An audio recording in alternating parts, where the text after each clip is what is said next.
Picasso's portraits of his muse and mistress, Marie-Thérèse, from the 1930s rank amongst the most desirable portraits of 20th century art history.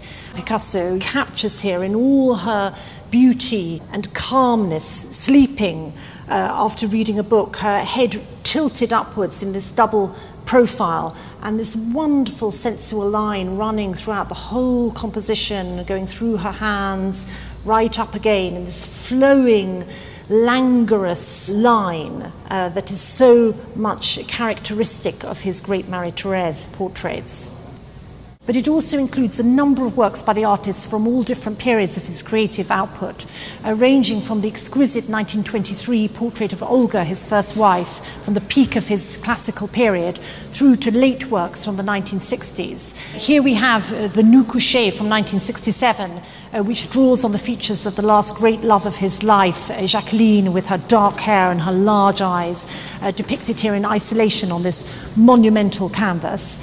And here this wonderful and rare portrait of a man executed in oil on paper from 1969, which, like so many of those late male portraits, draws on the artist's own features. So it is a kind of self-portrait in terms of the intensity of the emotion depicted.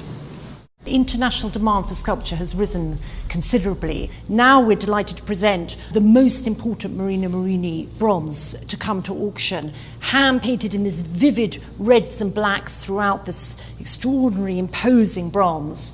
It depicts his great signature theme of the horse and rider. It was executed in 1955 in an edition of 4, and it's never been at auction. Impressionism and post-impressionism is represented in the sale with works by Monet, Renoir, Pissarro and Signac.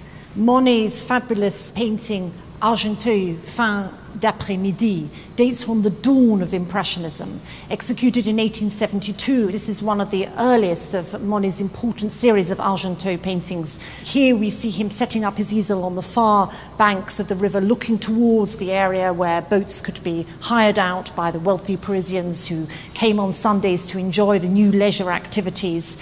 And it's captured here the sense of the light and the movement on the water, and particularly here with the wonderful reflections of the yacht in the foreground, and the further reflections in the still waters of the Seine in Argenteuil.